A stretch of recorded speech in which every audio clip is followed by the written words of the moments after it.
Okay, so you need to edit an image. You need to crop an image down to a specific size for a specific purpose or use, and you don't know how to do so. So we're going to kind of cover a little bit about photo editing, the softwares to use, and then how that process actually works. So there are 1,000 or more softwares out there that can be used to edit an image, crop it, make all kinds of changes to them. The industry standard for image editing is Photoshop, and it's a fantastic and amazing piece of software that is virtually limitless in its function. However, it's extremely expensive. It can be several thousands of dollars or a monthly subscription. And for most people who don't do full photo editing as a regular job or don't need to do so as a regular function of their particular job, you may not want to pay for a software that's full end like that. So what we're going to do is we're going to use a free software that offers many of the same functions as Photoshop, is very powerful and offers you a lot of freedom and options, but it's free. And so we're going to use GIMP. And GIMP is a very well-known, very popular free image editor that offers a lot of powerful features that you may never use, but allows you to do all the things you're going to need to. So I will include the link in the actual description of where to download GIMP from. But we're going to go ahead and open GIMP. And we're going to talk a little bit about photo editing itself as a process. Now, first thing we're going to do here is we're just going to maximize it so it fills up the whole screen. You always want to do that for a couple of reasons that I won't go into detail, but it can actually mess up some of your edits if you don't have a full workspace to work with. If you're not experienced, it can just make things a little bit confusing. So we're just going to maximize it here and have the whole screen. So you wanted to edit this picture. I'm going to go ahead and open it. In this specific instance, we want to open the image here of this beautiful young lady that you provided down to 160 by 160. Now I'm going to open a second image here, and that way I can kind of talk to you specifically about both of these and how they correlate as far as images editing is concerned. So you want to crop an image down to 160 by 160. That is a square ratio, obviously. It is equal in height as it is in width. And that makes it a square image crop, which would be perfect for example, like a Facebook profile picture or a LinkedIn image, things like that. So it is a nice ratio that makes for good pictures. But one of the things you need to know, most important thing I think you should know anytime you're going to edit an image, is that there is no substitute for quality source imagery. And I'll go ahead and repeat that. There's no substitute for quality source imagery. And what that means is the higher the quality of the image you're going to be editing, the easier it is and the better it is for the actual edits you're going to make without messing up the image. And I'm going to show you an example here with this headshot. So this is my friend Brian. He's a real estate agent, okay? And this is a headshot for his real estate business. You'll notice that this picture has Brian centered in the frame, like it should, to make him the focal point of the image. But it's not just a close-up of just his head. This is a proper headshot where there's plenty of space below his head, on the sides each, and above. Now, this image is a standard ratio that you'd find for most headshots, in that it is, taller than it is wide, and perfect for most applications. Now, if we wanted to crop this picture, because it's a high quality source image that has all of the space around it, enables us to crop very easily. And so I'm going to show you. We're going to go in. You said that we needed to crop to 160 by 160 is the size of the image you needed. So we're going to select up here. You'll notice this little symbol. And I move my mouse over it here. It's called the crop tool. Okay. It looks like a couple of rulers crossed or making a square. So we're going to click on the crop tool, and we're just going to come over here to our image, and we're just going to click and drag. We're going to make ourselves kind of like a pseudo square. It doesn't have to be perfect, and I'm going to show you why. Now, if you click in here in the center of this and hold, you can drag that square around, okay, to kind of center whatever you're going to be cropping. But over here on the left-hand side, you'll see size. Now, this is the size of the selection we've made with the crop tool. And we want to set this at 160 by 160 to see what happens.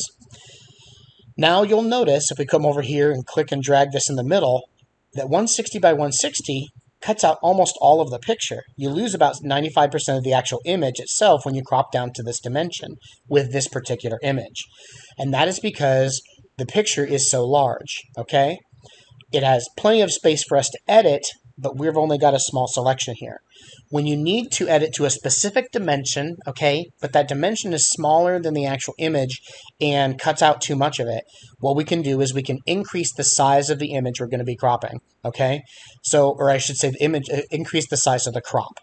And I'll show you what I mean by that. You always want to work in a multiple of the size you're working with. So if you wanted 100 by 100, you could use 200 by 200, 300 by 300, 400 by 400, 500 by 500. Whatever it is, as long as it's a multiple of the actual dimension that you need to crop to. In this instance, we need 160 by 160. So we could double it, and just if you could picture here, twice the size. That would be a little bigger, but we'd still lose a lot of the image we're going to do. We need it. So we're going to, for this purpose, we're just going to go 480, okay, by 480. And that is my fault. I'm going to go ahead and adjust this. I had it so far off to the side that the dimensions couldn't fit. So we're going to move it over here, and let's do 480 by 480. Okay, now we have a 480 by 480 square that we can move around here in the center and center it on Brian so that we can make a 480 by 480 crop of this image. You'll notice when I let go of the mouse, okay, as I drag to center him, we have a great picture here, okay? He is the focal point of the image. We are not losing in any way, shape, or form any of the actual image itself, okay? So we are going to have a quality image that allows us to focus on Brian, but is cropped to the same dimensions of the picture we need, okay? So you'll notice here we can just press Enter to crop down here at the bottom. So we're just going to hit Enter, and we have now cropped a 480 by 480 image of Brian. Now, we needed 160 by 160, so that is easily achievable now by simply going up to Image and Scale Image, okay? And this is why I said before it was so important to use a multiple of the actual dimensions you need. So we're just going to type 160 in here, okay? And when I hit Tab, watch what happens to the 480. It changes to 160. And that's because this little link here is locking the aspect ratio. What that means is that it doesn't matter if we put 220 in here, 350, whatever the size we put in, it's going to match the width and the height together because we already have a square image.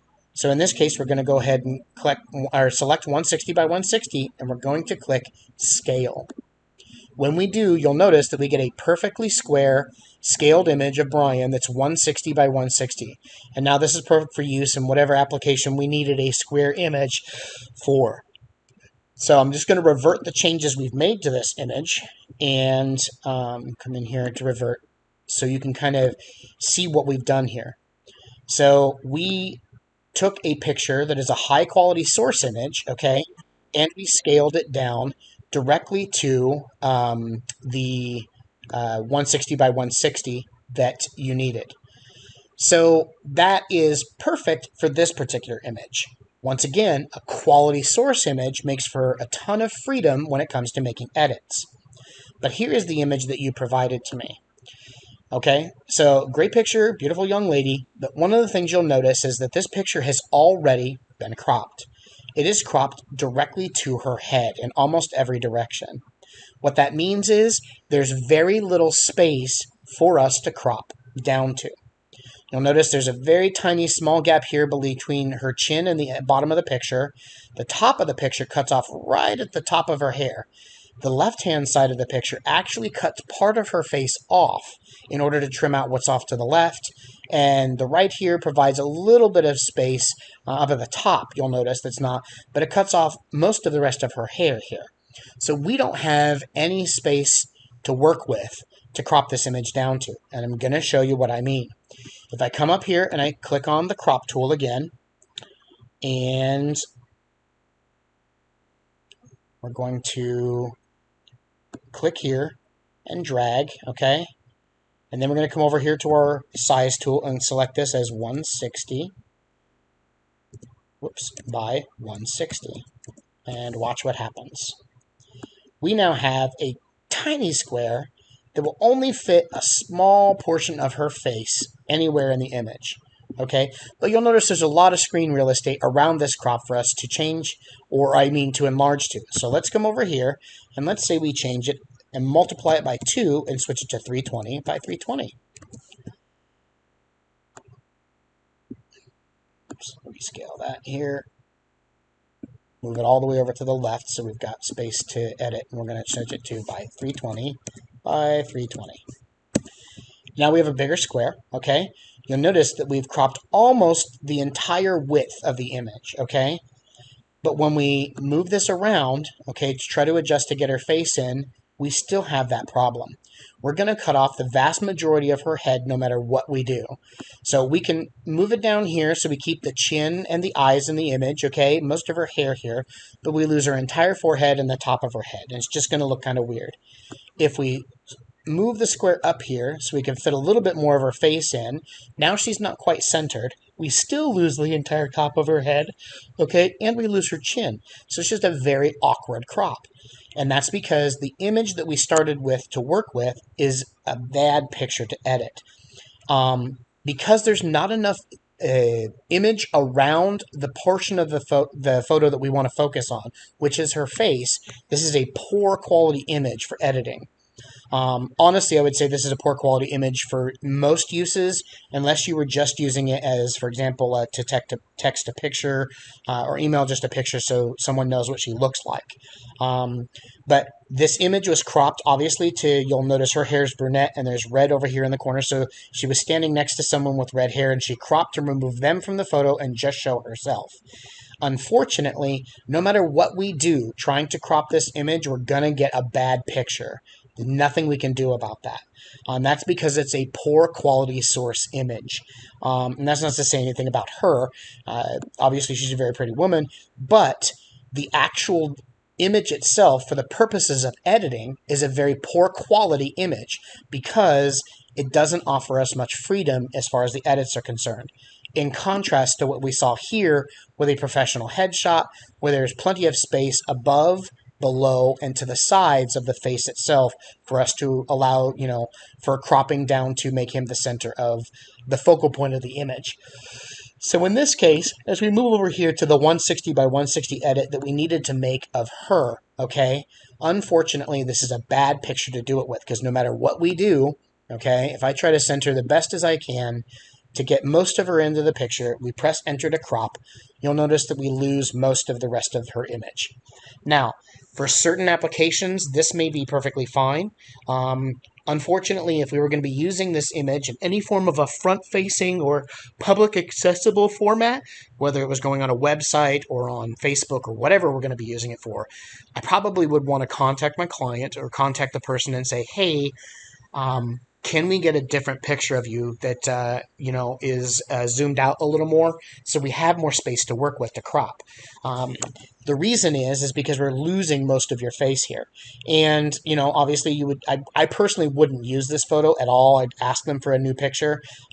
If they, wonder why, you can send them this crop, okay, to say, hey, look, this is what happens to your face once we apply the crop. Bear with me with the yawns. And so at that point, they can see that, it's going to chop off their face quite a bit. And then at that point, they have the opportunity to either to okay that or to go ahead and send you a new picture to crop. So as I mentioned, this is a poor quality image to crop just because it doesn't give us much screen real estate to work with or image workspace to work with in order for us to obtain a proper crop. Now, if we move back over here to this picture of Brian, and just going to illustrate again, we're going to go back to our crop tool, and now we're going to actually perform the crop and save our image. So in this case, we decided that we could do 480 by 480 without any problems at all. So I'm going to come over here, and we're going to select 480, tab, 480, and now we have created a 480 by 480 square crop. I'm going to drag this over a little bit so I can center him a little better and make him the focal point, and then we're going to hit enter to now crop the image. Now we can go ahead and save this image for use elsewhere. Now, because this is a photo editing program, it saves the edits we make, the files that we edit, it saves them in a proprietary format, that's built for GIMP. What we need to do is we need to export this as an image that's usable for us.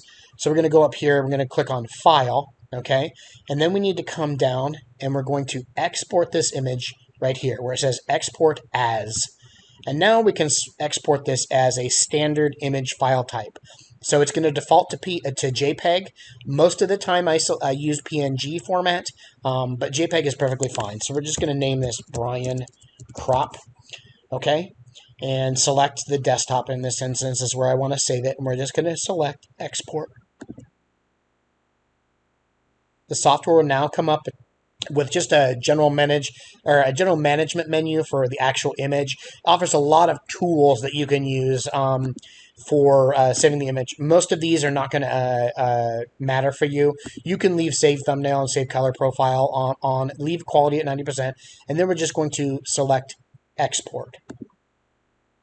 And we have now exported a JPEG of this cropped photo to our desktop. So if we come in here, you can see here's our original image and then a picture of the young lady, and here's our cropped image of Brian. If we go ahead and open this,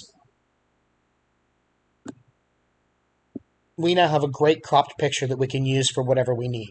So when I said earlier that there is no substitute for quality source imagery, that's what I meant.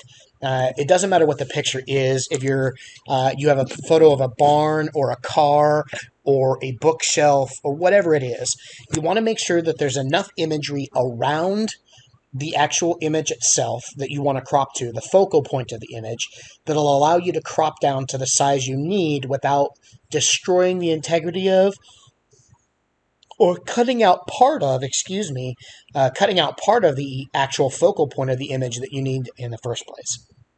So this is a very high-level overview of the process of editing an image. There are a ton of other things you can do as far as editing colors, things like that. But for the most part, we're just looking at cropping because that's what you'll be doing in most instances for your purposes.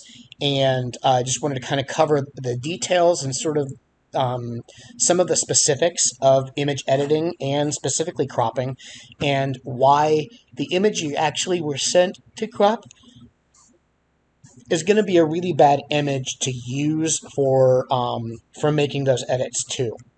So I will go ahead and put the link for downloading GIMP down in the description of the video. Please, as always, let me know if you have any issues or questions. They're bound to come up, and I'm happy to answer them when they do.